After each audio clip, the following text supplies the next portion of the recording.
নমস্কার বন্ধুরা, কেমন আছেন? আশা করি সবাই ভালো আছেন। আমি কিন্তু ভালো নেই। আপনারা তো দেখেই বুঝতে পারছেন আমার সেলাইন চলছে। আমার শরীর ভীষণ অসুস্থ, আমি ভীষণ খারাপ। আমার রবিবার সারাদিন শরীরটা কেমন লাগছিল, দুপুরবেলা এসে স্বপনদা ইঞ্জেকশন দিয়ে গেছে। তারপর বিকেলবেলা আবার সেরকম বাড়াবাড়ি, তখন ও আবার ডাক্তারবাবুকে ডাকলো। মানে আমাদের স্বপনদা রাত 10:30টায় এসে সেলাইন দিয়ে গেছে। শরীরটা ভীষণ আমার খারাপ। প্রচুর পরিমাণে গা বমি বমি আর মাথা ঘুরানো, এতটাই গা বমি বমি হচ্ছে শরীরটা যেন মানে গুলিয়ে যাচ্ছে, উঠলেই মনে হয় যেন পড়ে যাব। আমার তো স্বপনদা বললো এটাতে সেলাইন নিতেই হবে। আমার কিছুদিন ধরে এরকম শরীরটা খারাপ হচ্ছে, ডাক্তারবাবুকে দেখানো হয়েছে, সব কি রকমের টেস্ট হয়েছে, কোনো কিছুই প্রবলেম নেই, সবই ঠিক আছে, তারপরও কেন এমন হচ্ছে বুঝতে পারছি না। এতটাই বাড়াবাড়ি হয়েছে যে সেলাইন নিতেই হলো। ওর তো সারা রাত ঘুম হয়নি, রবিবার রাত থেকেই সেলাইন চলছে, আজ সোমবার। সোমবার এখন বিকেল 4টা বাজে, ও সেলাইন চেঞ্জ করছে। ওই সেলাইন চেঞ্জ করতে পারে, ভালো হয়েছে, শিখে নিয়েছে। বেচারির ঘুম নেই আমাদের ডাক্তারবাবু, সেলাইন দিচ্ছে। এখন আমি দিদিমণি মুড়ি দিয়ে গেছে, চা, লাল চা আর মুড়ি, সেটাই বসে বসে খাচ্ছি। আগের থেকে শরীরটা ভালো লাগছে। আজ মিন্ময় সন্ধ্যাবেলা আসবে, সন্ধ্যা নয়, রাত 8টা 8:30টার দিকে আসবে, সেলাইনটা খুলবে। 6টা সেলাইন চললো। এখন রাত 8:30 হয়ে গেছে। মিন্ময় যেমন টাইম বলেছিল সেরকম টাইমেই চলে এসছে। স্বপনদা কাছে থাকে মিন্ময়, ও শিখছে স্বপনদার কাছে ডাক্তারি। ছেলেটা এই কিছুদিন ধরে শিখছে, কিন্তু এত সুন্দর হাত করেছে ইঞ্জেকশন দেওয়া, মানে দারুণ। আজকে কটা সেলাইন চলছে? ছটা। ও আমাদের এখানে টোটাল টোটাল একটা, দুটো, তিনটে রিমুভ করছি, মানে খুলেছি তিনটে। আমারটা নিয়ে 4টা হয়। হ্যাঁ 4টা, 5টা, 6টা, 7টা হচ্ছে। মানে শুধু সবাইকে সেলাইন দিতে হচ্ছে না, মানে শুধু যে এইরকম এরকম বিভিন্ন রকম। আরে মানে যেগুলো হচ্ছে না, ওই মেডিসিনের কাজ করছে না, ওরা স্লাইড দিয়ে। আমার ওই গা বমিটা কিছুতেই কমছে নিয়ে, থাকে থাকে গাটা গুলিয়ে যাচ্ছে পুরো। সিদ্ধ জল দিয়েই তো খাচ্ছি। কালকে তো সারাদিন খেতেই পারেনি। কালকে অতগুলো মিস্ত্রি লাগছিল, স্বপনদা আসছিল, বলি আগে ইঞ্জেকশন দাও, নাহলে কাউকেই খেতে দিতে পারবো। আর সে মাংস রান্না করতেছি, 10 বার শুয়ে পড়তেছি মেঝেতে। স্বপনদা এসে ইঞ্জেকশন দিতে সবকে আবার খেতে দিলাম, আবার সেই বিকাল থেকে শুরু হয়ে গেছে অসুবিধা। ঘন্টা ভয় হচ্ছে। সেলাইন খোলার আগে দুটো ইঞ্জেকশন দিচ্ছে, একটা বমির ইঞ্জেকশন, একটা গ্যাসের ইঞ্জেকশন দিয়ে সেলাইনটা খুলবে। আর ছেলেটাকে দেখবেন সব সময় হাসছে। যখনই বলি কি রে মিন্ময়, দেখবেন মানে মুখের দিকে তাকালেই ছেলেটা হাসতে থাকে। প্রথমে আমি ওর কাছে ইঞ্জেকশন নিতে ভয় পেতাম, কিন্তু একবার ইঞ্জেকশন নিয়ে দেখলাম দারুণ, স্বপনদার থেকেও যেন দেয় ভালো। আমি স্বপনদাকে বলতে থাকি, স্বপনদা মিন্ময় দারুণ হাত করেছে। মিন্ময় আমার ছেলের বয়সী, আমার ছেলে আরও একসঙ্গেই মাতপুরে পড়েছে।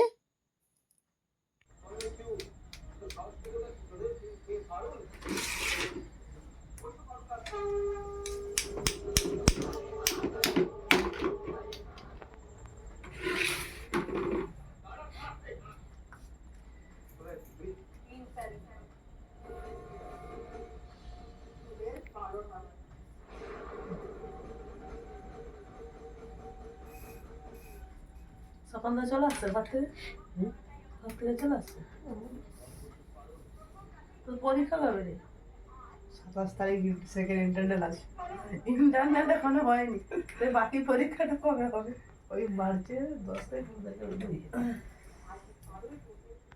এখন তো দেরি করে হচ্ছে তো, তারপরে দেখবো লাস্টের দিকে, মানে মানে 4 বা 5 সেমিস্টারের দিকে, ওই 2-3 মাসের মধ্যে সেমিস্টার কমপ্লিট করবো।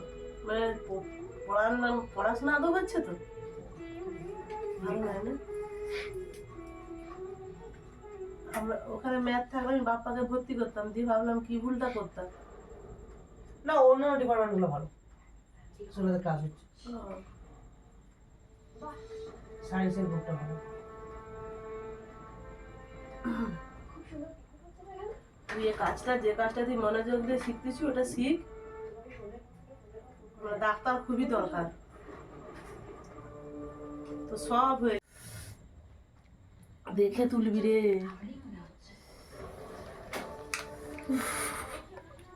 কি হচ্ছে দেখো, কালকে ইঞ্জেকশন দেওয়ার সময় যা, সেলাইন দেওয়ার সময় যা কাঁদছিলাম, ওর বেটু আবার চোখের জল এরকম করে মুছে দিচ্ছে। আর স্বপনদা এমন হাসি হাসির কথা বলতেছে, হেসে আমরা সবাই পড়ে যাচ্ছি। হ্যাঁ, আমি যত কাঁদতেছি সে হাসার হাসার কথা বলতেছে।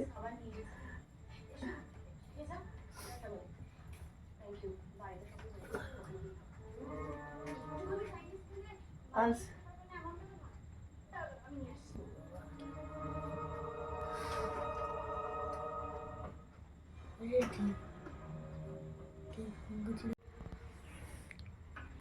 ঘন্টা আয় না রে, হাতটা একটু ধরিয়া।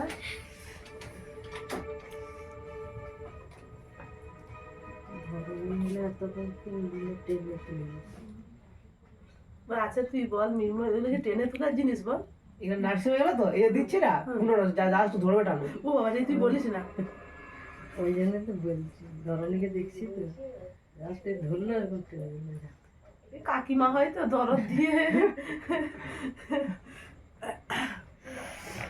আর এই গ্রুপারগুলো যা লাগে না, আমার গায়ে লোম নাই বলে তো রক্ষা, যাদের গায়ে লোম আছে তাদের তো দেখতে হবে না।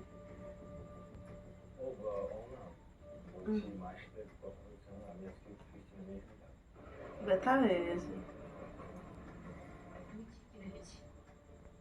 বাবা, সে দেখ কিরকম চিট। একটা মলম দিয়ে যাবি তো, ব্যথায় লাগাইতে কি একটা যে লাগায় সোম জেল। তোর ভয় লাগছে? লাগে ঠিক আছে, তো ভয় কি হয়েছে? ভয় লাগছে, ভয়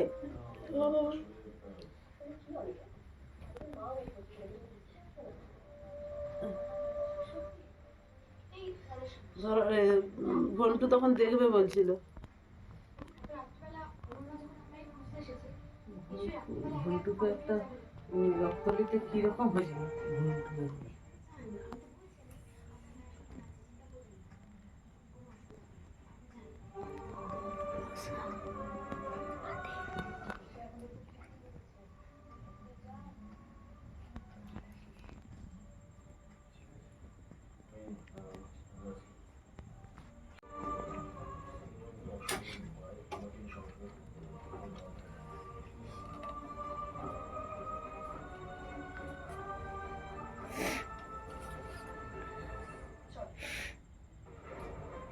এত মশা হচ্ছে, উঠি রাখো উঠি রাখো।